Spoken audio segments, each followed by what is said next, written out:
सो अभी आप कितना AUM मैनेज करते हो बजाज एएमसी में? एज ऑफ लास्ट मंथ हम 32,000 करोड़ मैनेज करते हैं। उसमें लगभग 60-40 का स्प्लिट है between equity and fixed income. Nimesh Chandan आज के हमारे गेस्ट है निमेश चंदन, बजाज फिनसर्व एसेट मैनेजमेंट के CIO। आज हम डिकोड करेंगे buy the rumour sell the news के कोर कॉन्सेप्ट को और बिहेवियरल फाइनेंस के कोर कॉन्सेप्ट्स को जिससे पैसा बनाया जा सकता है। तो कौन से सेक्टर्स में आपको लगता है अपॉर्चुनिटीज है आज इंडिया में? मटेरियल्स में हम बुलिश हैं, मेटल्स एंड सीमेंट पे। इंडस्ट्रियल्स में auto ancillaries, defence and on power sector. कभी कभी क्या होता है कि कोई कंपनी का अर्निंग्स बहुत पॉजिटिव आया बट वही दिन वो स्टॉक का प्राइस 5% डाउन, 6% डाउन, या कुछ केसेस में छोटे कंपनीज में 10-11% डाउन भी होता है। तो वो आप कह रहे हो कि मे बी प्राइस दिन होगा और जिसको प्रॉफिट बुक करना है अभी वो लोग प्रॉफिट बुक कर रहे हैं, बट मेरे जैसे आम आदमी को पता कैसे चलेगा कि ये प्राइस दिन है या नहीं? AI में सिल्वर कैसे यूज होता है? एनी इलेक्ट्रॉनिक गैजेट्स में सिल्वर का यूजेज होता है, तो because of that it is the demand has gone up. So I was just going through the Bajaj Finserv large and mid cap fund. So I was just checking the 1-year return was -3.09% and उसके पहले 2025 में the 1-year return was 10.31%. This was basically underperforming the benchmark by -2.27% in 2026. So any reasons in terms of what happened or like what went wrong? हम क्या करते हैं कि हर fund को हम एक डिफरेंट स्टाइल से चलाते हैं। जैसे कि हमारा फ्लेक्सी कैप फंड है। तो अभी क्या हुआ था आपको भी पता है, जैसे 2 महीने पहले कि IT इंडेक्स जो है निफ्टी का बहुत ज्यादा क्रैश हो गया था because of the entire AI bubble which was there. So now how to understand at this moment कि ये जो AI की वजह से IT में डिसरप्शन आया है at these valuations, whether that is priced in और नॉट? Very interesting.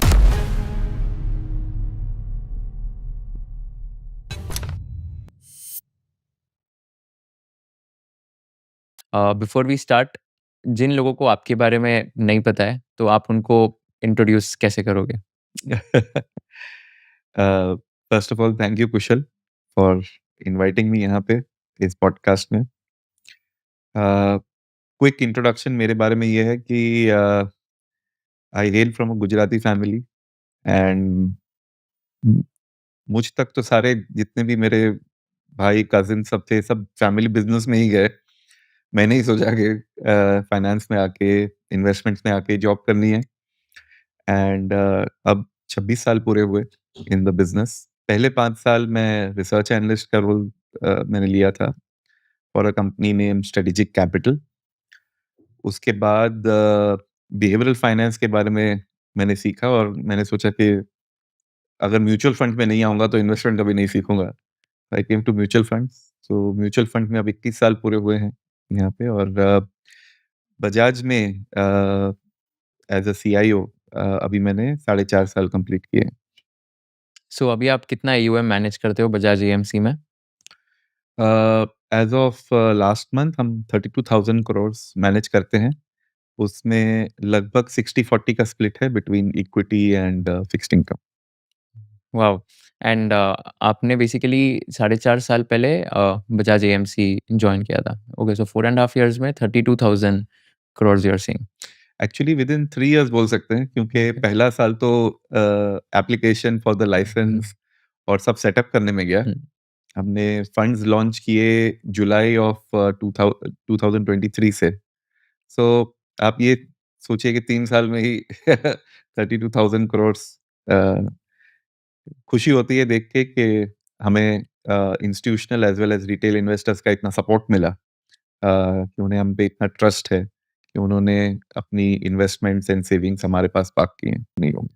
सो जैसे मेरे बहुत सारे फ्रेंड्स हैं, उनके साथ क्या होता है कि लेट्स से अगर स्टॉक लोअर सर्किट पे गया एंड 3 या 4 दिन वो कंटिन्यूअसली लोअर सर्किट पे है, तो बहुत ज़्यादा पैनिक हो जाता है एंड देन उनको सेल करना होता है बिकॉज़ उनको लगता है कि अभी ये और लोअर सर्किट पे जाएगा और लोअर सर्किट पे जाएगा।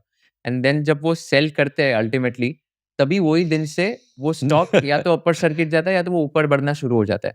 तो is this like a fallacy again? Yeah, is this also like in behavioral finance or what should be done here?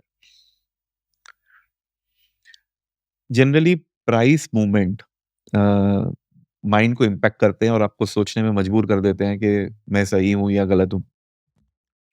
Market में ऐसा कहा जाता है कि crowd is right on trends but wrong at ends. Oh wow. यानी कुछ समय तक क्राउड जो है कुछ आइडियाज़ डिस्कवर करता है तो उसे बाय करते हैं। फिर धीरे-धीरे लोग उसमें जुड़ते हैं आइडिया में, तो एक ट्रेंड बन जाता है, अपवर्ड ट्रेंड बन जाता है। फिर एक समय आता है जब सब लोग एक्साइटेड हैं उस स्टॉक के बारे में, वो ग्लैमर स्टॉक बन चुका है, बट उसके वैल्यूएशन इतने हाई हो गए हैं कि अगर कुछ छोटा-सा भी नेगेटिव आता है, तो वो स्टॉक शार्पली गिर जाता है। ऑपोज़िट भी होता है, कुछ स्टॉक के बारे में लोग बेयरिश हैं, लोग बेचते जा रहे हैं, बेचते जा रहे हैं, बेचते जा रहे हैं, वो नीचे जा रहा है। At some point of time वो इतना अंडर वैल्यूड हो जाता है कि अगर उसमें थोड़ी-सी भी अगर कोई पॉजिटिव न्यूज़ आ गई तो अपर सर्किट या फास्ट मूव ऊपर करता है। ये मार्केट का नेचर है। हम मार्केट के बारे में कहते हैं ना कि एक पेंडुलम है। तो पेंडुलम एक स्पीड से एक तरफ जाता है, at one point of time greed या फ़ियर में वो पीक होके फिर वो रिवर्स की तरफ जाता है। अब ह्यूमन माइंड का ऐसा है कि वो प्राइस देख के ये सोचने कन्विक्शन कम हो जाते हैं कि अगर मैंने लिया है और नीचे सर्किट लग रहा है, इंक्वायरी करनी चाहिए कि क्यों सर्किट लग रही है? कुछ बिज़नेस में चेंज हुआ है, मैनेजमेंट में चेंज हुआ है, ऐसा क्या हो गया जिससे कंपनी के प्रॉफिट्स या फ्यूचर के बारे में कुछ चिंता है? तो ऐसा नहीं है कि आपको स्टॉप लॉस नहीं लगानी है, बट जस्ट बिकॉज़ प्राइस गिर रहा है, आप बेच रहे हो, तो you are acting out of fear, not out of fundamentals. Same way upper circuit भी जब लगती है तो लोग एक्साइट हो जाते हैं। कुछ मेरे दोस्त भी ऐसे हैं, जो अपर सर्किट लग रही है स्टॉक को चेज़ करते हैं। फिर अल्टीमेटली उन्हें उसी दिन मिलता है जब सर्किट खुल जाती है और फिर नीचे लगना शुरू होती है। बट फंडामेंटल रिसर्च करके अगर आप इंट्रिंसिक वैल्यू के हिसाब से आपकी इन्वेस्टमेंट कर रहे हैं, तो ये काफ़ी प्रॉब्लम्स जो हैं, वो सॉल्व हो सकते हैं। There's also one more interesting chapter in your book, buy the rumor, sell the news. तो इसका क्या मतलब है? How do we buy the rumor? How do we sell the news? ये बहुत ही इंटरेस्टिंग एस्पेक्ट है। आपने काफ़ी डिटेल में देखा है मेरी बुक्स को। अ, आपने इतनी इंटरेस्टिंग किताब लिखी है तो डिटेल में तो देखना चाहिए ही। Thank you so much. Uh, कोई भी इवेंट अगर देखते हैं, मैंने इस आर्टिकल में लिखा था इलेक्शंस या आरबीआई पॉलिसी या बजट, यूनियन बजट या कुछ आ रहा है। कुछ इवेंट्स ऐसे, ये जो इवेंट्स हैं, ये ऐसे इवेंट्स हैं जहाँ पे डेट लोगों को पहले से ही पता होती है कि इस डेट पे आने वाला है।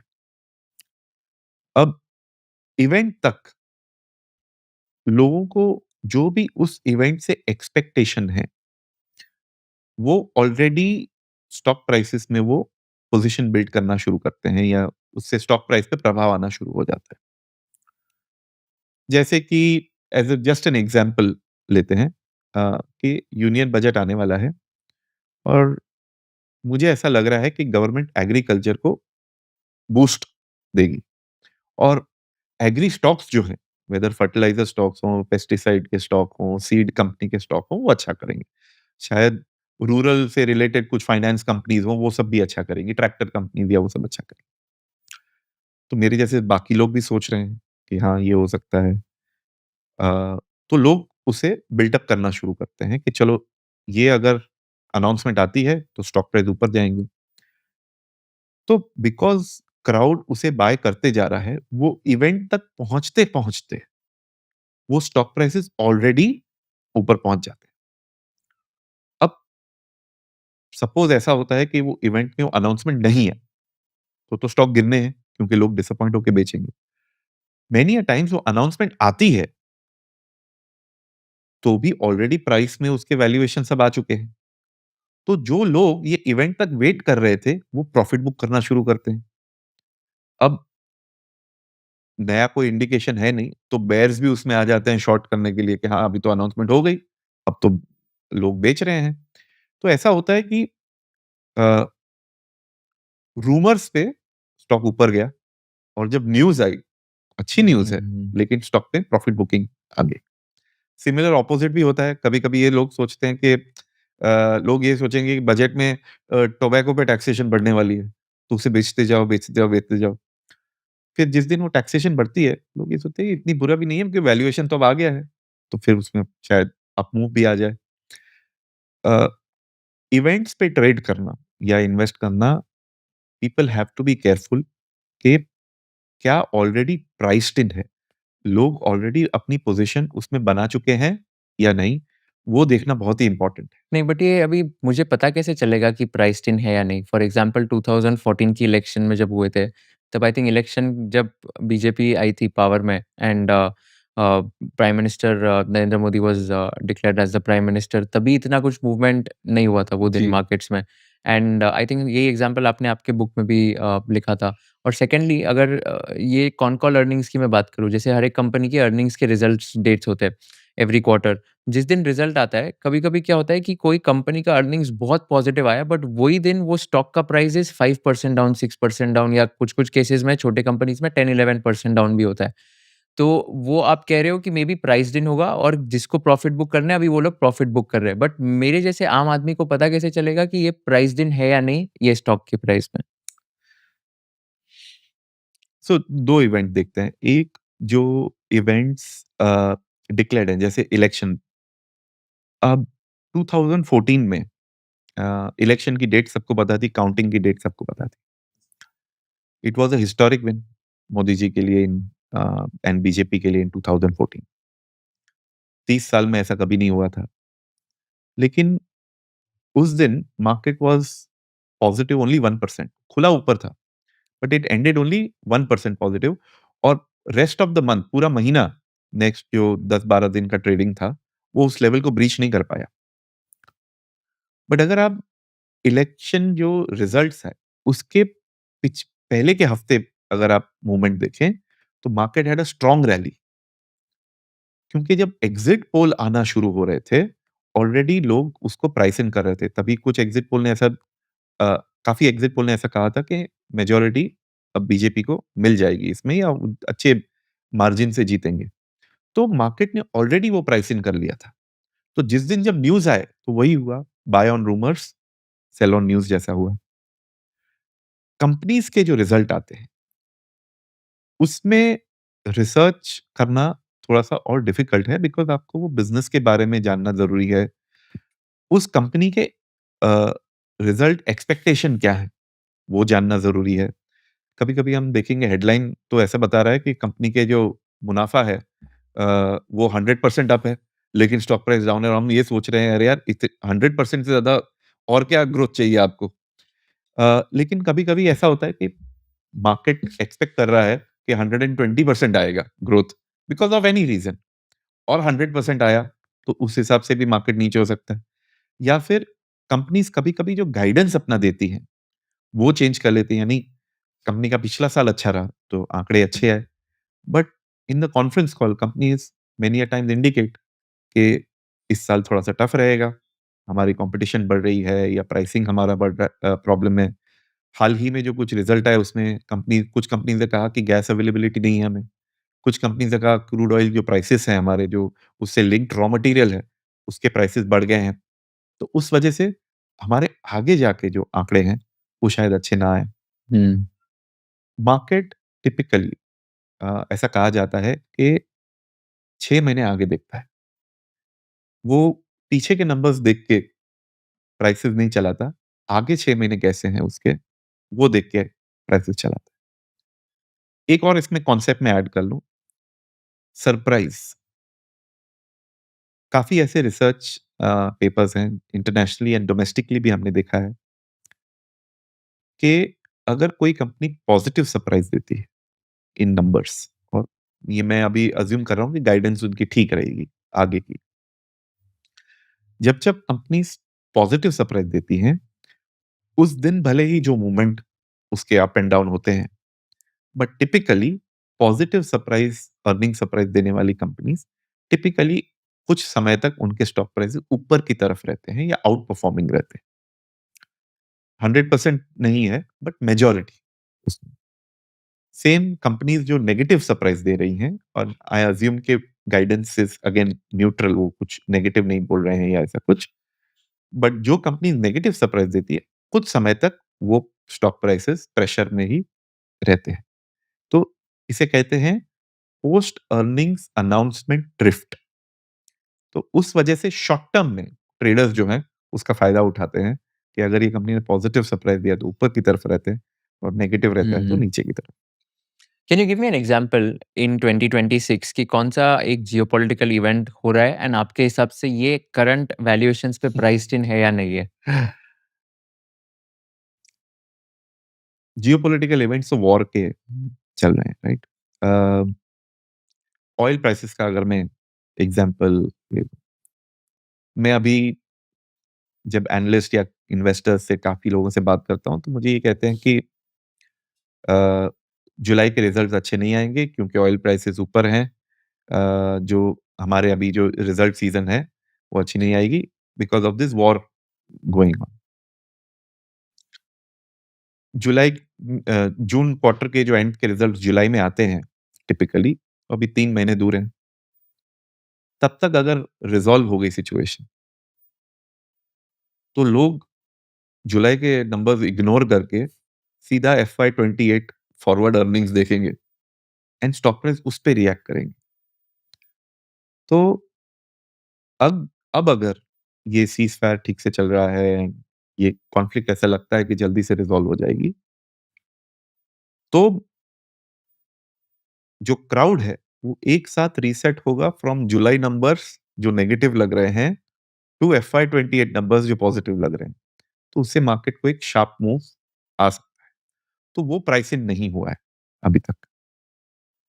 हाँ, ऐसा हो सकता है कि नेक्स्ट कुछ दिनों में सपोज़ ईरान की तरफ से कुछ अ, कॉम्प्रोमाइज़ कर लेते हैं कि हम सीज़फायर या पीस एग्रीमेंट करने के लिए तैयार हैं, आप इतना हमें कर दो। यूएस से अगर कुछ कॉम्प्रोमाइज़ेज़ होते हैं एंड ऐसा मार्केट को लगेगा कि हम मिडल पाथ की तरफ मिल रहे हैं, तो market can bounce before the actual peace treaty is signed. Then they will start buying on rumours कि ठीक हो जाएगा सब। लेकिन अभी ये प्राइस्ड इन नहीं है। तो बेसिकली एक और चीज़ है, जैसे अगर मैं टेक स्टॉक्स की बात करूँ और एआई बबल की बात करूँ, तो अभी क्या हुआ था आपको भी पता है, जैसे 2 महीने पहले कि आईटी इंडेक्स जो है निफ्टी का बहुत ज़्यादा क्रैश हो गया था because of the entire AI bubble which was there. So now how to understand at this moment कि ये जो एआई की वजह से आईटी में डिसरप्शन आया है, at these valuations whether that is priced in और नॉट? Very interesting. जब टेक्नोलॉजी चेंजेस बड़े आते हैं, तब टिपिकली इन्वेस्टर्स उन कंपनीज को हायर वैल्यूएशन देते हैं जो इस टेक्नोलॉजी को या तो ला रही हैं या उससे पॉजिटिवली इम्पैक्ट हो रही हैं। उन कंपनीज के वैल्यूएशन कम कर देते हैं जिन कंपनीज को इसका कुछ नेगेटिव इम्पैक्ट होने वाला है या इनके बिजनेस को कुछ प्रॉब्लम होने वाला है। ऐसा डॉट कॉम में भी हुआ था, इलेक्ट्रिक व्हीकल्स में भी हुआ था। आपको याद है कि अराउंड 10-12 साल पहले इलेक्ट्रिक व्हीकल्स की जब बात होती थी तो लोग ये कहते थे कि ये तो पेट्रोल एंड डीजल व्हीकल्स तो बंद हो जाएंगे। जो सप्लाई कर रहे हैं इन कंपनीज को, जो auto ancillary battery companies and all that जो सप्लाई कर रही हैं इन पुरानी cars, I mean ice engine को, पुरानी कार्स नहीं बोल सकते, आइस इंजन को, अ, उनके वैल्यूएशंस कम कर दिए। अर्निंग्स कम नहीं हुई उनकी, अर्निंग्स फिर भी चल रही थी। अभी भी इलेक्ट्रिक व्हीकल तो as a overall vehicle population का तो छोटा ही भाग है। लेकिन इतने सालों से लोग ये एंटिसिपेट करके कि इसका फ्यूचर कितना है, ज़्यादा नहीं लगता मुझे, तो ये इनके वैल्यूएशंस कम करते। अच्छा, ऑन द अदर साइड कुछ कंपनीज़ वर्ल्ड वाइड या जो इलेक्ट्रिक व्हीकल्स बनाती थी, वो जब लॉस कर रही तो भी उनके वैल्यूएशन हाई रहते थे। क्योंकि लोगों को लगता था अरे यही फ्यूचर है, अल्टीमेटली यही कंपनी जीतने वाली है, तो इसके वैल्यूएशन एकदम हाई कर दो। एआई में भी वही हो रहा है कि लोगों को ऐसा लग रहा है कि इन कंपनीज़ को नुकसान है, इन कंपनीज़ को बेनिफिट है। जिन कंपनीज़ को बेनिफिट है, उनके प्राइसेज़ ऑलरेडी वैल्यूएशन हाई कर दिए। जो आईटी सर्विसेज़ कंपनीज़ हैं, उनके अभी तक आंकड़े खराब नहीं हुए। अभी भी कंपनीज़ अच्छे डिविडेंड, कैश फ्लोज़, बायबैक सब कर रही हैं, और उनके वैल्यूएशन कंप्रेस कर दिए क्योंकि लोगों को डाउट है कि इनकी फ्यूचर क्या रहेगी। तो वैल्यूएशंस पे लोगों के एक्सपेक्टेशंस का एक प्रभाव पड़ता है। इसमें जो नैरेटिव्स या स्टोरीज़ होती हैं कि फ्यूचर में ये होने वाला है, ये कंपनी तो इसमें नहीं है, तो इसके वैल्यूएशन पे दबाव रहता है। और जिस कंपनी को ऐसा लगेगा अरे हाँ, ये देखो एआई का कुछ काम कर रहे हैं, इनके वैल्यूएशन हाई होंगे, क्योंकि ये फ्यूचर में विनर रहेंगे। तो होता है।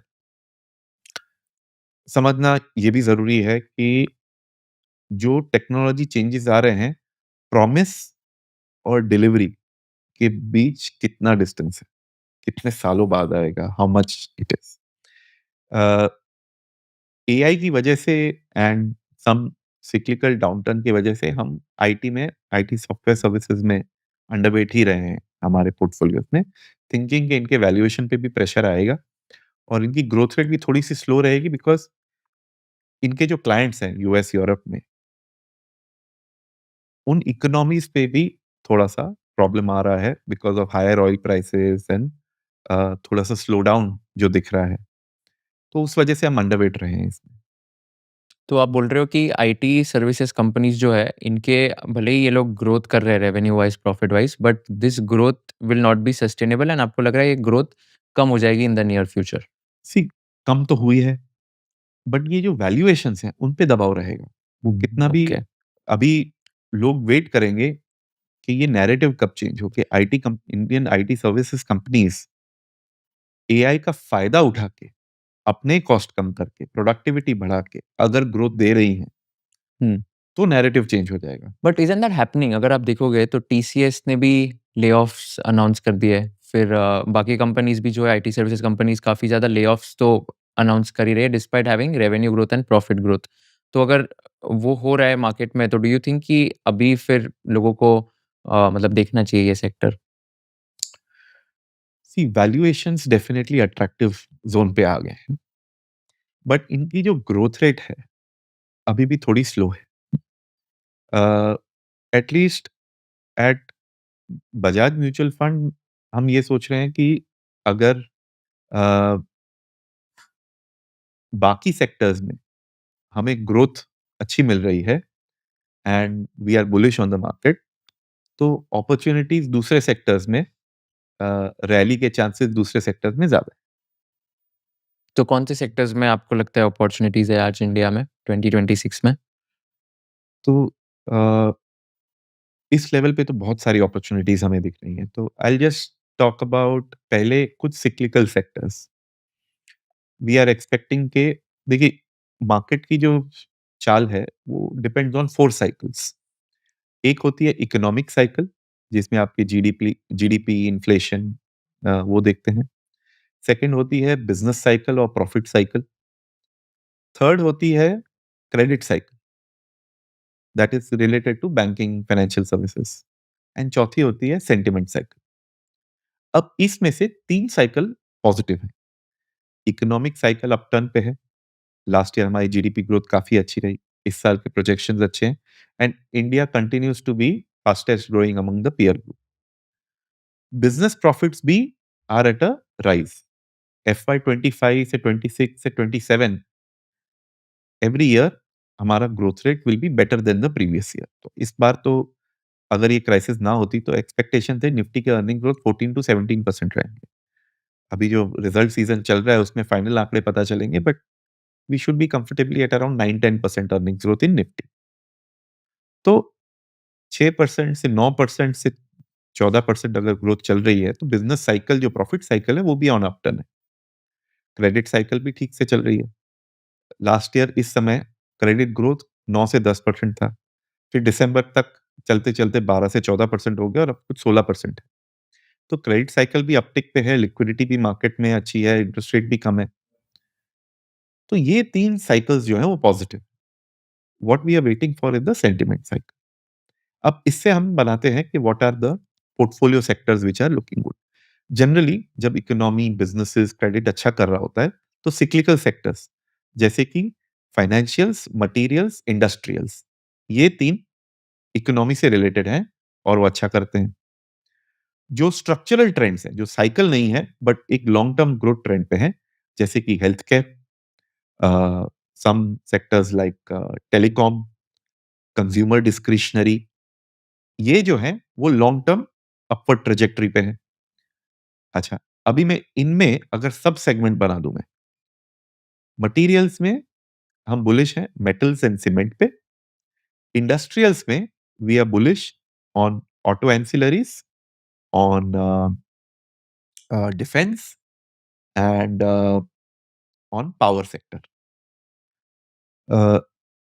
इन फाइनेंशियल्स प्राइवेट बैंक्स के वैल्यूएशन बहुत ही अट्रैक्टिव लेवल पे हैं, एज़ वेल एज़ ग्रोथ जो है, वो कैपिटल मार्केट सेगमेंट में काफ़ी अच्छी है, कैपिटल मार्केट रिलेटेड स्टॉक्स में। एंड सिलेक्टिवली हम बुलिश हैं on insurance companies. On health care sector हम बुलिश हैं ऑन यूएस जेनरिक्स, उनको करेंसी का भी फ़ायदा हो रहा है। सीडीएमओ या custom drug development and manufacturing services, contract manufacturing services जो हैं, वो अच्छा कर रहे हैं। एंड डोमेस्टिक सेक्टर्स में फार्मा की तो ग्रोथ अच्छी है, हॉस्पिटल्स की भी ग्रोथ अच्छी है। तो ये सेगमेंट आ गए। टेलीकॉम तो स्ट्रेट फॉरवर्ड ही है क्योंकि बहुत ही उसमें कंपनी है। कंज्यूमर डिस्क्रिशनरी, जैसे-जैसे पर कैपिटा इनकम बढ़ती है, एंड आपने देखा होगा लास्ट ईयर में कंज्यूमर सेंटिमेंट को काफ़ी बूस्ट मिला है। इनकम टैक्स कट हुए, जीएसटी कट हुए, गोल्ड का एक वेल्थ इफेक्ट हुआ है, इंटरेस्ट रेट कट हुए जिससे ईएमआई कम हुई है। तो उस वजह से कंज्यूमर डिस्क्रिशनरी सेगमेंट भी अच्छा कर रहा है। तो these are good set of sectors to choose from, जहाँ पे आप एक अच्छा 50 टू 70 स्टॉक्स का एक पोर्टफोलियो बना सकते हैं, जो आपको अच्छी ग्रोथ दे सकते तो कंज़्यूमर डिस्क्रिशनरी में आप बता रहे हो कि जैसे ये सब इनकम टैक्स कट हुआ है, इंटरेस्ट रेट्स कम हो गई, ईएमआईज़ कम हो गए एटसेट्रा एंड जीएसटी भी कट हुआ है। तो इससे बेसिकली कंज़्यूमर सेंटिमेंट्स इम्प्रूव हो गए एंड कंज़म्पशन बेसिकली इम्प्रूव हो गया। And when you say consumer discretionary, so what kind of like industries और what kind of products are included here? हैं। देखिए, इसमें हम क्या करते हैं कि कंज्यूमर में 2 पार्ट करते हैं हम।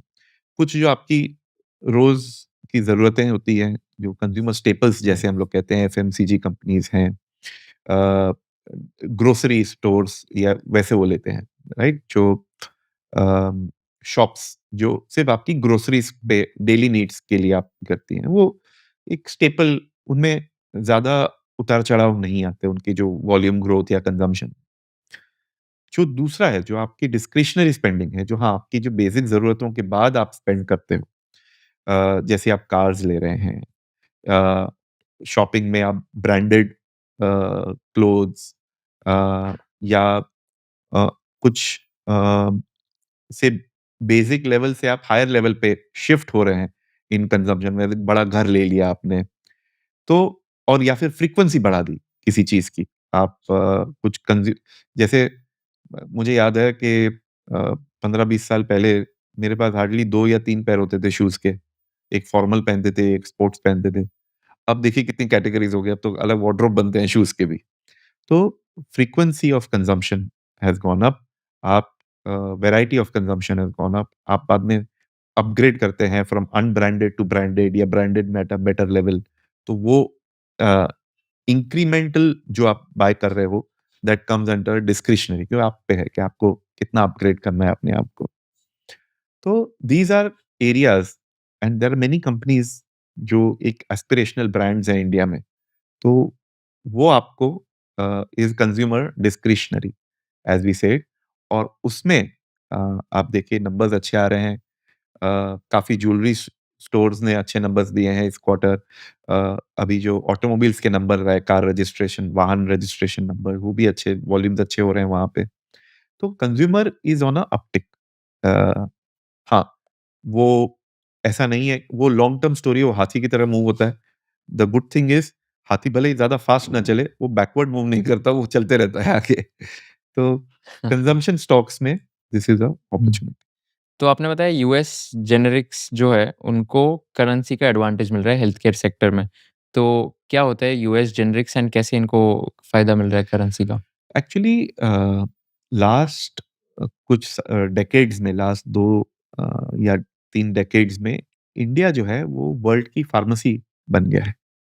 अगर आप देखें तो हमारी manufacturing cost and research cost pharmaceutical में among the lowest in the world है, और हमारे पास ऐसी फैसिलिटीज़ भी हैं क्वालिटी मैन्युफैक्चरिंग की कि हम यूरोप, यूएस हर जगह एक्सपोर्ट कर सकते हैं। जेनरिक्स टिपिकली हम किसको कहते हैं? कुछ मेडिसिन्स जो होती हैं, वो मेडिसिन्स पेटेंट के अंडर होती हैं कि आप उसे मैन्युफैक्चर नहीं कर पाते क्योंकि उस किसी कंपनी को, कोई मल्टीनेशनल कंपनी को उसका पेटेंट दिया गया है कि कुछ साल तक, 10 साल, 15 साल या 20 साल तक सिर्फ़ वही कंपनी उसे मैन्युफैक्चर कर सकती है। तो जब वो मेडिसिन वो टर्म खत्म होता है और ऑफ पेटेंट जाती है तो उसे कहते हैं जेनरिक। तो वो ब्रांड से नहीं बिकती, फिर वो मेडिसिन के नाम से बिकती है। आपने देखा होगा कभी-कभी आप डॉक्टर के पास जाते हो, तो कभी वो आपको ब्रांड लिख के देते हैं कि ये ब्रांड की मेडिसिन लेनी है, आप केमिस्ट के पास जाके वो ले लो। कभी-कभी वो जेनेरिक आपको लिख देते हैं पैरासिटामॉल ले लो। हुँ। तो पैरासिटामॉल तो केमिकल नेम है, उसका कोई ब्रांड नहीं होता, फिर आप कोई भी ब्रांड की, कोई भी कंपनी की वो पैरासिटामॉल की गोली आप खरीद सकते हैं। तो जब ये ऑफ पेटेंट होते हैं ड्रग्स, तो इंडियन कंपनीज़ को अपॉर्च्युनिटी होती है कि ये लोअर कॉस्ट पे वर्ल्ड में एक्सपोर्ट कर सकें एंड इसमें India has done extremely well. तो हम जो ये medicine at affordable rate export कर रहे हैं, we become like a pharmacy to the world and ये तो एक्सपोर्ट ओरिएंटेड कंपनीज़ हैं, तो अगर करेंसी डेप्रिसिएशन होता है, तो उनको फ़ायदा होता है, उसके मार्जिन्स उनके बढ़ जाते हैं क्योंकि मैन्युफैक्चरिंग कॉस्ट इंडिया की ही है। जो डॉलर में कमा रहे हैं, अब उनको ज़्यादा रुपीज़ मिल रहे हैं उसके, तो उसका हुँ, उनको हुँ। फ़ायदा होता है। तो बेसिकली इंडिया ये सब एक्सपोर्ट कर रहा है। यस, तो अगर मतलब डॉलर लेट्स से पहले ₹90 था, अभी ₹97 हो गया है, तो मुझे तो एक ही डॉलर मिल रहा है, व्हिच मीन्स कि पहले मुझे ₹90 मिलता था, अभी मुझे ₹97 मिल रहा है। जी, दैट्स द करेक्ट जी, अंडरस्टैंडिंग राइट? एब्सोल्यूटली। एंड आपने बताया कि ये यूएस जेनरिक्स जो है, तो ये बेसिकली ऑफ पेटेंट जो दवाइयाँ है, तो अभी इनका इंडिया से एक्सपोर्ट काफ़ी बढ़ रहा है yes, to which countries? US and हम अक्रॉस द वर्ल्ड भेजते हैं okay. Actually, but US market में हुँ, जो ये कंपनीज़ भेजती हैं, उनके वॉल्यूम्स और प्राइसिंग काफ़ी अच्छी रहती है, तो उससे ओके। उनको फ़ायदा होता है कि वहाँ पे एट अ क्योंकि यूएस में medicine costs are high generally, हुँ, तो ऑफ पेटेंट होने के बाद अगर हम सस्ते दाम पे भेज रहे हैं, तो इनकी कंपनीज़ के मार्जिन अच्छे होते हैं हुँ, उसमें, ओके। तो उसको क्लोज़ली देखते हैं। बट सिमिलर सिचुएशन यूरोप में भी है। वहाँ पे भी प्राइस मेबी यूएस से थोड़े कम रहेंगे, बट वहाँ पे अच्छे दामों पे, अच्छे प्राइस पे हम मेडिसिन बेच सकते हैं। So just so that I understand तो ये जो ऑफ पेटेंट वाली दवाई है so are these like chemicals only in a way which we are exporting to the US? Uh, medicines जो होती हैं वो वैसे तो केमिकल्स ही होती हैं, हुँ, allopathy medicines are chemicals only, but सीधा डायरेक्टली ह्यूमन बॉडी में केमिकल नहीं ले सकते। तो उन्हें सर्टेन कॉम्बिनेशंस बना के एक फॉर्मूलेशन बनाया जाता है, उनको ओके, एक टैबलेट्स बनाई गॉट इट। जाती है, उनका एक फॉर्मूलेशन बनाया जाता है और फिर वो एक्सपोर्ट होता है। हुँ, इंडिया में कुछ कंपनीज़ ऐसी भी हैं जो केमिकल सेक्टर में हैं, या सिर्फ़ वो एक्टिव इंग्रीडिएंट बेचती हैं, which is like a chemical only, वो भी बेचती हैं, जो वहाँ पे फॉर्मूलेशन बना के बाद में वो बेच सकते हैं या किसी को सेल करके वहाँ पे वो फॉर्मूलेटर को बेच के वहाँ पे एक्सपोर्ट करते हैं। But India has opportunity across the value chain. नई ड्रग्स की रिसर्च भी इंडिया में एट अ लोअर कॉस्ट होती है। Okay. Because of lower cost पर साइंटिस्ट, अ, हमारी जो फैसिलिटीज़ हैं, वो एक स्मॉल किलो से लेके टन तक अच्छे प्राइस पे हम लोग एफिशिएंटली मैन्युफैक्चर करते हैं। तो और हमारे पास नेसेसरी अप्रूवल्स भी हैं एजेंसीज़ के। तो from the entire chain of health care of pharmaceuticals, from research से लेके उसकी जेनेरिक एक्सपोर्ट तक हमारे पास कंपनीज़ हैं जो ये काम करती हैं। और ये बाकी कोई कंट्रीज़ में इतना ज़्यादा नहीं है? कंपटीशन है, कुछ-कुछ एशिया में ही कंपटीशन है, चाइना इज़ फॉर एग्ज़ाम्पल एक बड़ा एक्सपोर्टर है इन चीज़ों का। बट उसमें भी बिकॉज़ ऑफ हमारी specialised chemistry, uh, better USFDA approved plants, as well as some benefit coming from currency depreciation, इन सब से हमें अब फ़ायदा हो रहा है ज़्यादा। तो वहाँ से भी कुछ products because of certain regulations, because of certain benefits are moving to India. Got it. So talking about the financial sector so you said that private banks के वैल्यूएशंस आपको अट्रैक्टिव लग रहे हैं and capital markets and insurance आपने बताया तो let's double click on private banks I was just going through the mutual fund fact sheet also of Bajaj Finserv flexi cap fund and इसमें मैं देख रहा था 2026 में होल्डिंग्स जो शिफ्ट हुए वो आईसीआईसीआई बैंक एचडीएफसी बैंक ये जो स्टॉक्स है आई थिंक आईसीआईसीआई बैंक ने टॉप पोजीशन लिया in 2026 as compared to other banks तो प्राइवेट सेक्टर बैंक्स में आपको क्यों लग रहा है कि valuations are good and what's your thesis on private sector bank valuations versus public sector bank valuations? Stock specific तो मैं या कमेंट नहीं कर पाऊँगा। लेकिन जब आप बैंकिंग सेक्टर देखें, तो you have to look at 3 things. एक तो क्रेडिट ग्रोथ क्या है? सेकंड, एसेट क्वालिटी कैसी है? ये जो लोन दे रहे हैं, ये बैड लोन्स तो नहीं हो रहे हैं? उनकी रिकवरी कैसी है? प्रोविज़न कितनी करनी पड़ रही है? तो एसेट क्वालिटी देखनी है। थर्ड, आपको देखना है कि ये मार्जिन कितना बना रहे हैं। इनके पास कैपिटल कितना है, डिपॉज़िट कितनी जमा कर रहे हैं और कितने पे लेंड कर रहे हैं, ताकि इनका मार्जिन क्या है। सो 3 चीज़ें, credit growth, asset quality and net interest margin, ये तीनों को देखना है। अभी पॉजिटिव हम इसलिए हैं सेक्टर पे because credit growth as a, जैसे मैंने पहले कहा कि पिकअप हो रहा है। एसेट क्वालिटी अभी अच्छी है across banking sector and third, जो मार्जिन्स जो हैं इनके, अब वो इम्प्रूव हो रहे हैं। लास्ट ईयर प्रेशर में थे, अब वो इम्प्रूव हो रहे हैं। तो इसलिए हम पॉजिटिव हैं।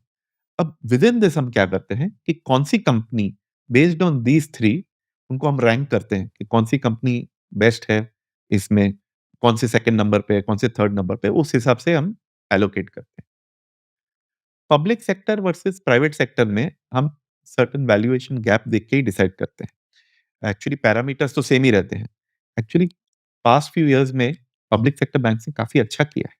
उनकी भी एक्चुअली देखा जाए तो री-रेटिंग हुई है और जस्टिफाइड भी है, क्योंकि उनके जो नंबर्स हैं, एटलीस्ट जो लार्ज पब्लिक सेक्टर बैंक्स हैं, उनके नंबर्स अच्छे आए हैं।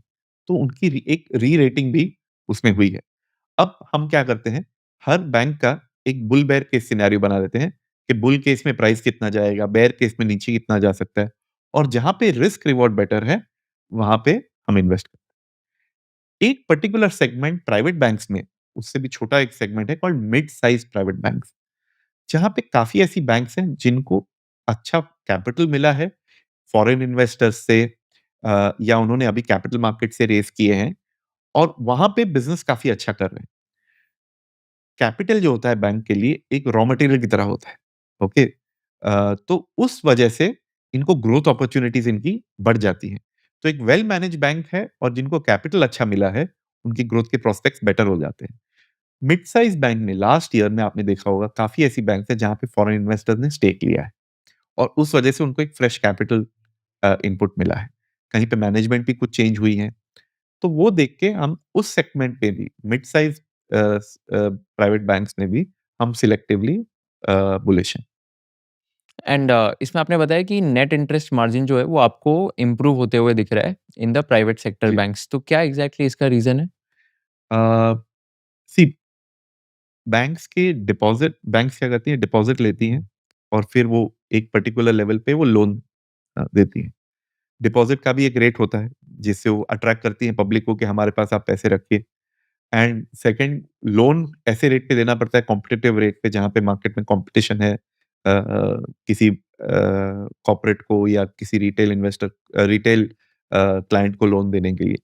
तो ये जो डिफरेंस है कि कितने पे आप डिपॉजिट ले रहे हो, कितने पे आप लेंड कर रहे हो, रफली that is what the nest net interest margin जो है। अब ये ऐसा होता है कि ड्यूरिंग इंटरेस्ट रेट जब नीचे आ रहे होते हैं, तो कभी-कभी आपकी जो लोन आप दे रहे हो, वो उसके रेट जल्दी से गिरना शुरू होते हैं। बट डिपॉजिट्स आपकी लंबी पड़ी हुई हैं, तो उसपे जल्दी से रेट चेंज नहीं होते। जब वो डिपॉज़िटर आएगा रिन्यू करने के लिए, तब उसको आप लोअर रेट दोगे कि भई अब इकोनॉमी में रेट्स नीचे आ गए हैं।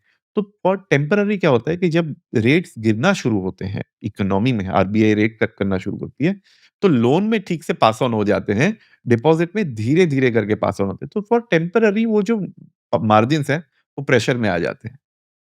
फिर धीरे-धीरे डिपॉज़िट भी रिप्राइस होने लगती है नीचे, कैपिटल रेज़ होने लगता है, फिर ये नेट इंटरेस्ट मार्जिन बढ़ ओके। जाती है। On the interest rate hike थोड़ा-सा डिफरेंट होता है। लोन पहले रिप्राइस हो जाएँगे ऊपर और फिर ये डिपॉज़िट धीरे-धीरे हुँ, प्राइस होंगी। Got it. Very, very interesting and simple to understand. तो अभी आरबीआई का क्या चल रहा है? Like what is the current repo rate and going forward आपको क्या लग रहा है, लाइक इंटरेस्ट रेट्स क्या कैसे होने सो वाले हैं? हम अभी तो एक्सपेक्ट कर रहे हैं कि आरबीआई रेट्स जो हैं, वो स्टेबल ही रखेंगे, वो ओके। शायद चेंज ना करें। देखिए, आरबीआई देखता है कि इन्फ्लेशन पे क्या प्रेशर्स हैं, ग्रोथ पे क्या प्रेशर्स हैं, उस हिसाब से वो इंटरेस्ट रेट को चेंज करते हैं। अभी फ़िलहाल बिकॉज़ ऑयल प्राइसेज़ ऊपर हैं, इन्फ्लेशन शायद अब ऊपर की तरफ मूव करेगा। जब ये रेट्स पास ऑन होंगे, तब इन्फ्लेशन कैन गो अप तो उस वजह से हमारा व्यू ये है कि इस साल शायद आरबीआई पॉज़ पे रहे, इंटरेस्ट रेट को चेंज ना करे। तो इसका मतलब ये है कि अभी जो हम नेट इंटरेस्ट मार्जिन देख रहे हैं, जो काफ़ी हेल्दी लेवल पे है, वो हेल्दी रहेंगी। Okay. So I was just going through the Bajaj Finserv Large and Mid Cap Fund. So for 2026, so I was just checking the 1 year return was minus 3.09%, and uske pehle 2025 mein the 1 year return was 10.31 percentage. So this was basically underperforming the benchmark by minus 2.27% in 2026. So any reasons in terms of what happened or what it did, like what went wrong here? So at Bajaj Finserv AMC हम क्या करते हैं कि हर fund को हम एक different style से चलाते हैं। जैसे कि हमारा फ्लेक्सी कैप फंड है, it is based on growth investing. वो हम एक उसमें स्ट्रैटेजी यूज़ करते हैं कॉल्ड मेगा ट्रेंड्स इन्वेस्टिंग। तो that is more growth oriented strategy, उसमें हम ग्रोथ स्टॉक्स लेते हैं। Large and mid cap fund जो है हमारा इज बेस्ड ऑन मोट स्ट्रैटेजी, जहां पे हम कंपनीज के कॉम्पिटिटिव एडवांटेज को देखते हैं। And so that is in a way देखा जाए तो क्वालिटी ओरिएंटेड स्टाइल। सेम हमारा जैसे मल्टी कैप है, is based on value strategy, we call it contrarian investing. तो वैसे तो हर फंड हमारा एक डिफरेंट स्टाइल पे है। तो लोग मुझे पूछते हैं कि आप क्वालिटी हाउस हो, वैल्यू हाउस हो, ग्रोथ हाउस हो, मैं सबको मजाक में ये कहता हूँ हम कॉमन सेंस म्यूचुअल फंड है, बट हर फंड की स्टाइल डिफरेंट रह सकती है। अब लास्ट ईयर में क्या हुआ है, growth sectors have done extremely well. उस वजह से आप हमारे फ्लेक्सी कैप फंड को देखेंगे तो hitting top of the charts everywhere. Large and mid cap fund जो क्वालिटी स्टाइल ओरिएंटेड है, quality went through a tough time during this phase. उस वजह से while long term quality has delivered fantastic returns, but for a short period of time ये वो quality as a style did not perform as well as other styles. तो अगर आप since inception देखें तो ये fund is outperforming its benchmark by a good margin, but for 1 year जब ये quality style was under pressure, तब वो स्लो रहा है। बट इस क्वालिटी स्टाइल में मीन्स इसमें ऐसी कंपनीज हैं जो लॉन्ग टर्म उनके बिजनेसेस जो हैं वो quality businesses, which means long term cash flow generation अच्छा है उनका, रिटर्न ऑन इन्वेस्टमेंट और रिटर्न ऑन कैपिटल एम्प्लॉयड उनकी अच्छी है, उनके पास कुछ ब्रांड स्ट्रेंथ है या ऐसा कोई कॉम्पिटिटिव एडवांटेज है जो वो अपने कंपटीशन से अच्छा फाइट कर सकते हैं। आपने देखा होगा कि कुछ कंपनीज जैसे कि पेंट सेक्टर में हैं या जहाँ पे कंपटीशन सडनली आ जाता है, तो कुछ प्रेशर आ जाता है बिज़नेस पे। फिर उनको शायद प्राइस कट करने पड़े या मार्जिन कट करने पड़े अपने वैसे। इस फंड में हम ऐसी कंपनीज चूज़ करती हैं जो कंपटीशन को ठीक से जवाब दे सकें या अपनी पोज़ीशन ठीक से होल्ड कर सकें। तो क्वालिटी स्टॉक्स क्यों टफ टाइम से गए इन द लास्ट 1 ईयर, क्या हुआ? एक साइकिल होती है हर हुँ। स्टाइल की, जैसे ग्रोथ, क्वालिटी, वैल्यू, हर चीज़ की एक पर्टिकुलर साइकिल रहती है। अब ड्यूरिंग आपने देखा होगा quality as a style outperform substantially between 2008 and 2018। In fact during Covid also, यानी 2020 तक quality as a style did well. यानी मैं थोड़ा हाई प्राइस देने के लिए तैयार हूं किसी कंपनी के लिए जहां पे आई एम श्योर कि बिजनेस बहुत अच्छा है, उसके कैश फ्लो बहुत अच्छा रहेंगे, मुझे ज्यादा ग्रोथ नहीं चाहिए, बट ये मेंटेन होना चाहिए, कैश फ्लोज, ग्रोथ, डिविडेंड्स, वो रिटर्न ऑन कैपिटल मेंटेन होना चाहिए। उसके बाद from 2020 21 onwards value as a style picked up, और लास्ट फ्यू इयर्स में growth as a style has done very well. तो ये एक ऐसा फेज रहा है where quality stocks have been continuously being under pressure. वो जो आउट परफॉर्मेंस थी 2008 से लेकर 2020 तक, वो कुछ हद तक then came down, but we are already seeing signs यहाँ पे कि things are again turning around for quality as a investment style. आप थोड़ा सा अगर लॉन्ग टर्म देखें, जैसे मैंने कहा कि हर स्टाइल में आप पैसे बना सकते हैं। I think it was Leo Tolstoy who had said कि every happy family is similar, but every unhappy family is happy unhappy for their own reason, ऐसे कुछ था। इन्वेस्टमेंट में इट्स ऑपोजिट। इन्वेस्टमेंट में every investor, successful investor is successful for his और her own style. But every unsuccessful is common, इन mistakes common रहती हैं। या स्टाइल्स आप क्वालिटी, वैल्यू, ग्रोथ जो भी लें, आप लॉन्ग टर्म में सक्सेसफुल होते हो, बट मिस्टेक्स जो हैं वो कॉमन है। जो सक्सेस फैक्टर्स हैं वो अलग अलग होते हैं। तो अगर ये सच है, तो आप ये सोचिए कि एज एन इन्वेस्टर कौन सी स्टाइल में भी जाना है। आपको ऐसे देखना है कौन सी स्टाइल आज अंडर परफॉर्म कर रही है, तो उसमें शायद अपॉर्चुनिटी ज्यादा है, क्योंकि it will come back as a cycle.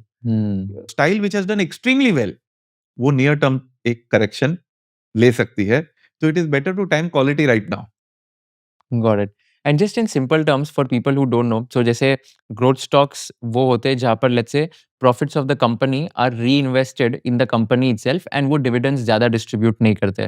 What would be quality and value stocks? तो क्वालिटी स्टॉक्स क्या क्या होते हैं? यस। सो हम टिपिकली क्वालिटी स्टॉक्स, जैसे मैंने कहा, वो देखते हैं कौन सी ऐसी कंपनीज हैं। Okay, let me start from थोड़ा सा डिफरेंटली। जो बिजनेस अच्छा रिटर्न ऑन कैपिटल बनाता है, जैसे कि मैंने 100 रुपए लगाए बिजनेस में और मुझे 50 रुपए की प्रॉफिट एवरी ईयर हो रही है, 50% कैपिटल रिटर्न ऑन कैपिटल है। नेचुरली वो बिजनेस में कंपटीशन आ जाएगा, भाई सबको ऐसा ही बिजनेस चाहिए।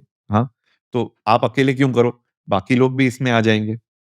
और जैसे ही कंपटीशन बढ़ता जाएगा, क्या होगा, आपके कैश फ्लोस कम होते जाएंगे, प्रॉफिट मार्जिन, क्योंकि कोई कंपटीशन आके बोलेगा, अरे ये मैं आपको सस्ते में करके देता हूँ, यही काम जो ये आपको 50 रुपए चार्ज कर रहे हैं, मैं सस्ते में करके दूंगा आपको। तो या तो कंपटीशन आपके आपका मार्केट शेयर ले लेगा, या आपके प्रॉफिट शेयर ले लेगा। कुछ ऐसे बिजनेसेस हैं जो हम कहते हैं कि कॉम्पिटिटिव एडवांटेज है, जो कंपटीशन से अपने आप को बचा पाते हैं, बिकॉज या तो उनकी ब्रांड अच्छी है, या उनके पास कुछ ऐसे एसेट्स हैं जो किसी और के पास नहीं है। फॉर एग्जाम्पल, कुछ ज्वेलरी ज्वेलरी स्टोर्स आपने देखी होंगी। मेनी अ टाइम्स लोग ये ज्वेलरी शॉपिंग के लिए जाएंगे, इतनी महंगी चीज खरीद रहे हैं, तो चलो ट्रस्टेड नेम के पास जाते हैं। भले वो थोड़े मेकिंग चार्जेस ज्यादा लेगा, लेकिन मैं ट्रस्टेड नेम के पास जाऊंगा। कोई और मुझे उसमें मेकिंग चार्जेस में डिस्काउंट दे रहा है, सस्ते में दे रहा है, लेकिन मैं वहां पे नहीं जाऊंगा, क्योंकि मुझे भरोसा उस ब्रांड पे है, उस बिजनेस पे ट्रस्ट है एक। तो मैं उस तरफ जाऊंगा। तो that becomes a competitive advantage, कि मैं प्राइस बढ़ाऊंगा तो भी लोग मेरे पास आएंगे, बिकॉज लोग मुझ पे क्वालिटी पे भरोसा करते हैं। कुछ कंपनीज ऐसी होती हैं जिनके पास एसेट्स अच्छे होते हैं, जैसे कि अ, किसी के पास, कोई मेटल कंपनी के पास माइन खुद के है। मैं स्टील बना रहा हूँ, आयरन ओर और कोल माइन मेरे पास, मेरे खुद के हैं। मेरे जो कंपटीशन है वो बाहर से कहीं से खरीद रहे हैं।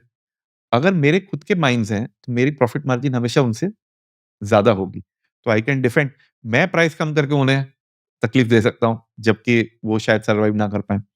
तो ऐसे हम कॉम्पिटिटिव एडवांटेज आइडेंटिफाई करते हैं। रिजल्ट क्या होना चाहिए उसका? इस कॉम्पिटिटिव एडवांटेज से कंपनी कॉम्पिटिशन से better cash flow, better return on capital, better growth दे सके मुझे।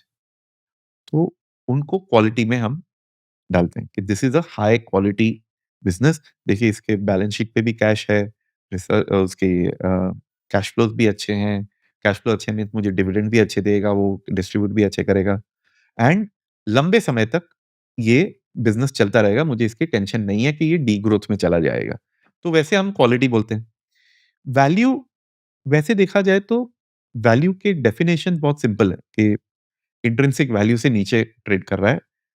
100 रुपए की जो वैल्यू होती है कंपनी की, वो आज 50 रुपया स्टॉक प्राइस है, तो मैं वो ले लूं। लेकिन वैल्यू की डेफिनेशन लोगों ने अब काफी उसको माइक्रो सेगमेंट भी कर लिए हैं। टिपिकली क्या होता है, कुछ सिक्लिकल कंपनीज या कुछ टर्न अराउंड केसेस वैल्यू में इजीली फिट हो जाते हैं। मैं ऐसा नहीं कहूंगा कि यही एग्जॉस्टिव लिस्ट है। Value is also many a times called under priced. ऐसा भी हो सकता है कि एक क्वालिटी कंपनी है जो एक्चुअली क्वालिटी इन्वेस्टमेंट में भी है, but because of some problem, short term problem, वो एक बहुत चीप स्टॉक प्राइस वैल्यूएशन पे ट्रेड कर रही है, तो वो भी वैल्यू हो सकती है। तो वैल्यू का definition is not very clear, but in a simple way it is कि अपनी जो इंट्रिंसिक वैल्यू है, उससे कुछ रीजन के लिए वो बहुत ही सस्ता ट्रेड कर रहा है, और मैं उसमें पिकअप कर रहा हूँ। तो ये हो गए ग्रोथ, क्वालिटी, वैल्यू। और ग्रोथ वुड बी बेसिकली जो एग्रेसिव मतलब रेवेन्यूज़ एक्सपैंड करने में, प्रॉफिट्स एक्सपैंड करने में फ़ोकस्ड है एंड वो रीइन्वेस्ट ज़्यादा कर रहे हैं, राइट? जो इमर्जिंग सेक्टर्स रहते हैं, हुँ। जो ऐसी कंपनीज, जो टेक्नोलॉजी कंपनीज जो चेंजेस ला रही हैं, अ, आप ये सोचिए, एक ग्रोथ स्टॉक ऐसा होता है जिसकी वैल्यू जो है, जो वो वैल्यू क्रिएट करने वाला है शेयर होल्डर के लिए, वो फ्यूचर में ज्यादा है। अभी उसके पास शायद एसेट्स या अभी उसके प्रॉफिट्स इतने बड़े नहीं है, बट फ्यूचर में देयर इज अ प्रॉमिस कि ये ज्यादा ग्रो करेगा या ज्यादा प्रॉफिट्स बनाएगा।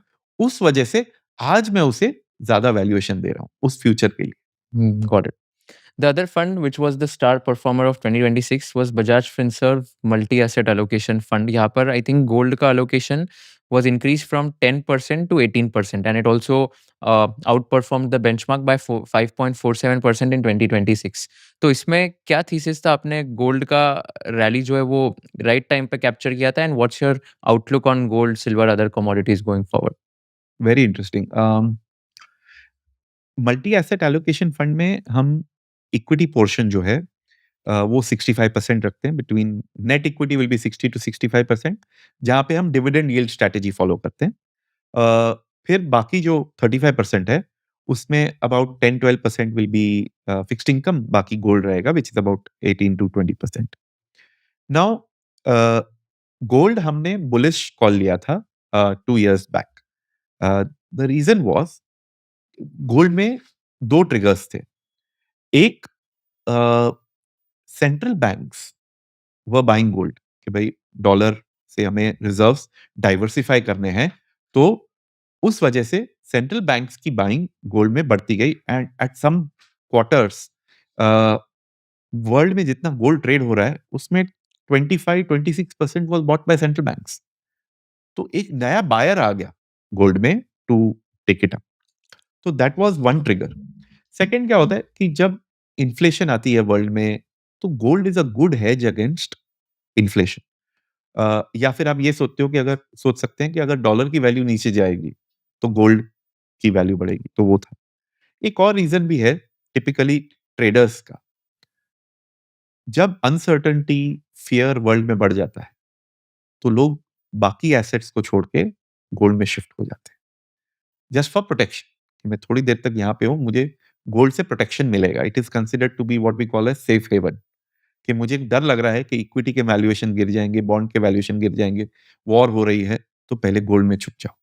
तो इन रीजंस की वजह से gold was doing very well. We are still having a bullish stance on gold, इसलिए हमारी एलोकेशन इसमें ज्यादा है। ज्यादातर ये जो सेंट्रल बैंक्स की जो बाइंग है, वो ऑलरेडी अब प्राइस में है, but as a safe haven in uncertainty and against the dollar और inflation hedge, gold is still valuable. तो that is our view on gold. But अभी सेंट्रल बैंक्स और तो बाय नहीं कर रही ना, in fact central banks are selling gold, right? देखिए, कुछ सेंट्रल बैंक्स ने, I think it was Russia और सो, जिन्होंने कुछ सेलिंग की थी, बट ओवरऑल नेट नेट अभी भी बाइंग ही है। तो जनरली क्या होता है कि when war hits on the borders sometimes, so central banks sometimes they sell, but those countries. But overall, uh, diversification in your forex reserves, वो तो सेंट्रल बैंक का चल ही रहा है। तो some buying is always there, but हाँ, I think Russia ने कुछ सेलिंग की थी recently. And any stance on silver? Very interesting. if you see changes in AI and using more gadgets, electronic gadgets and all that, में silver का use काफी होता है। सिल्वर का आप ये समझिए, उसमें दोनों कैरेक्टरिस्टिक है। एक गोल्ड जैसा एक स्टोर ऑफ वैल्यू जैसा भी कैरेक्टरिस्टिक है प्रेशियस मेटल का, और एक इंडस्ट्रियल यूज भी है उसका। तो it is a combination of two. इसीलिए सिल्वर जो है अब तक, जैसे मून है अर्थ की सैटेलाइट, ऐसे सिल्वर गोल्ड की सैटेलाइट बन के घूमता रहता है। उसके कभी कभी अंडर वैल्यूड, कभी कभी overvalued. But because of changes in ये use of silver in electronics and growth in the technologies that are happening, silver का यूजेज बढ़ रहा है और सप्लाई इतना जल्दी ऊपर नहीं जाता। तो सिल्वर पे भी वी आर बुलिश। जनवरी 2025 में हमने सिल्वर फर्स्ट इंट्रोड्यूस किया था हमारे मल्टी एसेट एलोकेशन फंड में। उसके बाद इट रैलीड मोर देन 100%। तो हमने कुछ प्रॉफिट्स बुक उसमें किए हैं। But we are keenly watching silver at a certain ratio, we add silver. फिलहाल I think around 2% of the fund is in silver. AI में सिल्वर कैसे यूज़ होता है? So electronic as number of components are increasing and electronics में uh, any electronic gadgets में silver का usage होता है। तो because of that it is the demand has gone up and silver का supply if I recollect correctly has actually gone down 7% in the last few years. तो उस वजह से suddenly there is a pickup in demand but the supply has come down. तो उस वजह से there is a extra demand. हाँ, जब कुछ एसेट या कमोडिटी चलने लगता है तो उसमें ट्रेडर्स भी आ जाते हैं। तो कुछ हद तक आप ये देखिए जो $120 जो टच हुआ था, वो ट्रेडर्स भी है उसमें। तो उस वजह से भी हुआ था। आपका पर्सनल एसेट एलोकेशन कितना होगा? परसेंटेज वाइज़ कौन से एसेट क्लास में कितना? मेरा टिपिकली इन्वेस्टमेंट इन इक्विटीज हमेशा ज़्यादा रहता है। तो मेरा अबाउट समझिए कि 80% जितना allocation approximately will be in equities. And बाकी 20%? वो स्प्लिट होता है, ज़्यादातर फिक्स्ड इनकम है और गोल्ड में है। No real estate? नहीं, मैं रियल एस्टेट में इन्वेस्ट नहीं करता, समहाउ मुझे नहीं समझ में आता। क्योंकि रेंटल यील्ड्स एंड ऑल काफ़ी कम है इसलिए, अप्रिसिएशन ज़्यादा नहीं हो रहा है। नहीं, समझ में ही नहीं आता। So I don't have anything against real estate, लेकिन हाँ। मैं जो चीज़ मैं ठीक से कर सकता हूँ, मैं हुँ। उसी पे ज़्यादा कॉन्संट्रेट करता हूँ। या fair, that's a valid point. हुँ। कोई अगर एक 21 ईयर ओल्ड ये वीडियो देख रहा है, उसके पास ₹10,000 पर मंथ इन्वेस्ट करने के लिए आज, तो एसआईपी अगर शुरू करनी है, तो कौन से कैटेगरी ऑफ फंड्स से शुरू करना चाहिए? ये एलोकेट कैसे करूँ? 10,000 कितना रुपए कौन से फंड में डालना चाहिए? आपकी नीड्स, आपकी रिस्क प्रोफाइल उस पे वो ज़्यादा मायने रखता है फर्स्ट तो। अगर आप किसी से एडवाइस ले सकें या खुद आप ये स्टडी करके अपना एसेट एलोकेशन बनाएँ, तो दैट इज़ बेटर। बट मैं एक ब्रॉड प्रिंसिपल अगर आपको दे दूँ तो अ, अगर आप शुरू कर रहे हैं, तो मेरा एडवाइस ये रहेगा कि आप थीमैटिक फंड्स या बहुत ही कॉन्सन्ट्रेटेड फंड्स में ना हो। फ्लेक्सी कैप फंड्स या मल्टी कैप फंड्स पे अगर आप इन्वेस्ट कर सकते हैं, तो that is a good start. मैं ये नहीं कहूँगा कि this is the thing to do, but it is a suggestion. क्योंकि सिर्फ फ्लेक्सी कैप फंड है, उसमें फंड मैनेजर बहुत ही freely across sectors, across themes, across market caps move करके आपके लिए ऑप्टिमल पोर्टफोलियो हमेशा बना के रखता है, जो आपको अ, चिंता करने की ज़रूरत नहीं है। वो फंड मैनेजर चिंता कर रहा है आपके लिए और वो आपको फ्लेक्सिबली मूव कर रहा है। अगर आप कोई थीमैटिक फंड लेते हैं या कोई नैरो सेक्टरल फंड लेते हैं, तो वॉलेटिलिटी एक तो ज़्यादा होती है उसमें। सेकंड, फिर फंड मैनेजर को जो आप फंड्स दोगे, वो उसी सेक्टर में डालेगा। अगर उसे नेगेटिव भी व्यू है उस सेक्टर पे, वो आपको एडवाइस कर सकता है कि इस सेक्टर फंड अभी शायद ये सेक्टर फंड ना चले, बट वो कहीं और इन्वेस्ट नहीं कर पाएगा। उसे उसी सेक्टर में इन्वेस्ट करें। तो कुछ हद तक timing the market and allocation की रिस्पॉन्सिबिलिटी आप पे आ जाती है कि मैंने ये चूज़ किया है ये। तो फर्स्ट बिगिनर्स के लिए अगर आप बेसिक कैटेगरीज़ जैसे कि flexi cap, multi cap, large and mid cap अगर वो चूज़ करें, तो आपको एक बहुत अच्छा डाइवर्सिफाइड एक्सपोज़र मिल सकता है। लॉन्ग टर्म फ़ोकस रखें। अ, शॉर्ट टर्म पे फ़ोकस ना करें। इट टेक्स एफर्ट क्योंकि ब्रेन जो है ना वो इंस्टेंट ग्रैटिफिकेशन चाहता है। मैंने अगर कुछ चीज़ ₹100 में ली है, तो वो बस ऊपर ही जानी चाहिए, थोड़ी देर के लिए भी नीचे नहीं आनी चाहिए। मार्केट तो नहीं जानता आपने ₹100 में ली है कि वो वहीं पे खड़ा रहे या ऊपर जाए। तो you have to be careful कि ये अ, आपके लिए एक long term focus is important. Patience is the entry price for this. Stock market return अच्छे बना रहा है। हिस्टोरिकली अगर आप देखें 40 साल से Indian stock markets have given 14% kind of compounding, उसमें अगर डिविडेंड यील्ड ऐड कर दो तो 15% कंपाउंडिंग, यानी ऑलमोस्ट एवरी 5 साल पे पैसे डबल हो रहे हैं। तो इतना पैसा बन रहा है, कोई फीस नहीं है इसकी, एक ही फीस है, पेशेंस। अगर आप वो देने के लिए तैयार हैं, तो आपको इस मार्केट में, ये मार्केट आपको अच्छी वेल्थ क्रिएशन जर्नी बना के देगा। तो fair to assume that equal allocation कर देना चाहिए flexi cap, multi asset, multi cap, large and mid cap में? वो तो आपके ऑडियंस पे मैं छोड़ता हूँ कि उनको क्या ज़्यादा पसंद है, बट ये कैटेगरीज़ डेफिनिटली रिकमेंडेड है। सो अगर किसी के पास 10,000 रुपए पर मंथ इन्वेस्ट करने के लिए है, तो गाइडेंस उनके लिए है कि थीमेटिक सेक्टरल फंड्स में स्टार्ट मत करो, because that is something which is not relevant for them, but flexi cap, multi asset, multi cap और लार्ज एंड मिड कैप में इक्वल एलोकेट कर दो 25% each, 2,500 per month, just to start the SIP mutual fund journey. Got it. Amazing. Thank you so much for doing this. This was amazing, very insightful. Last question, which is a tricky one. अगर आप मेरी shoes में होते हैं, अगर आप निमेश चंदन को interview कर रहे होते, what is one question you'd like to ask him towards the end? मैं तो कॉम्प्लीमेंट देता, क्वेश्चन नहीं पूछता लास्ट में। नहीं, जस्ट किडिंग। आई थिंक आपने एक्चुअली कवर बहुत कुछ कर लिया है। जो बिहेवियरल जो मैं लिखता हूँ, उस पे आपने बहुत अच्छे से कवर किया है। एक चीज़ शायद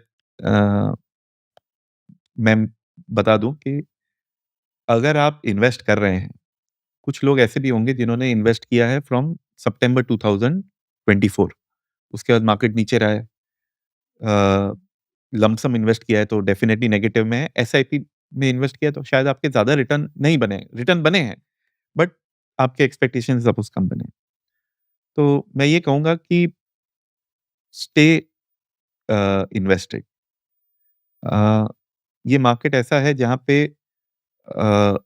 जब वो ऊपर चलता है तब आप हमेशा यही सोचते हो काश मैंने इन्वेस्ट किया होता, और जब नीचे चलता है तो आपको ऐसा लगता है अरे इतना क्यों इन्वेस्ट कर लिया मैंने। बहुत सारी स्टडीज ऐसी हैं जो बताती हैं कि अगर आप इन्वेस्टेड ना रहो और मार्केट में अप मूव आ जाए और आप वो क्रूशियल फ्यू डेज अगर आप मिस कर दो, तो आपकी कंपाउंडिंग जो है वो हाफ से भी कम हो जाती है, जो आपको कंपाउंडिंग चलती है। तो stay invested, continue on your SIP, और जो आपके जो एसेट एलोकेशन प्लान है उसमें कंटिन्यू करें।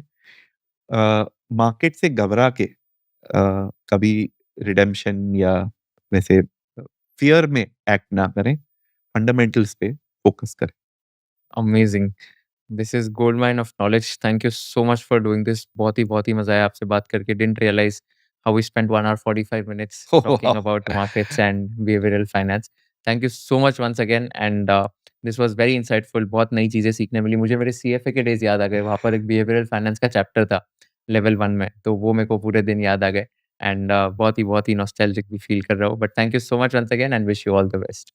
Wish you all the best too. I thoroughly enjoyed, मुझे बहुत अच्छा लगा आपके साथ ये कॉन्वर्सेशन करना, एंड आपने इतनी स्टडी करके इतने अच्छे क्वेरीज और इतने रेलेवेंट क्वेश्चंस बनाए थे।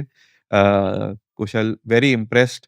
आई wish you all the very best for this. Thank you so much sir, means a lot coming from a veteran like you. बहुत ही अच्छा लगा, and wish you all the best and thank you so much. अगर आपको ये video पसंद आया होगा तो I request you to share it with all your friends and subscribe to our channel so that we can give you more value additive content in the shortest amount of time. हमको ये बताइए कि आपको कौन से kind of guest चाहिए. हमको ये बताइए कि कौन से क्वेश्चंस मुझे नहीं पूछने चाहिए थे, कौन से क्वेश्चंस मुझे और पूछने चाहिए थे ताकि आपको और ज्यादा वैल्यू मिल सके, और कौन से ऐसे पार्ट्स है जो आपको बिल्कुल पसंद नहीं आए ताकि हम लोग ये पार्ट स्ट्रीम कर सके फ्यूचर एपिसोड्स में. So thank you so much once again for watching this episode and keep sharing all our episodes with your friends and keep giving us feedback so that we can improve and come up with better quality content.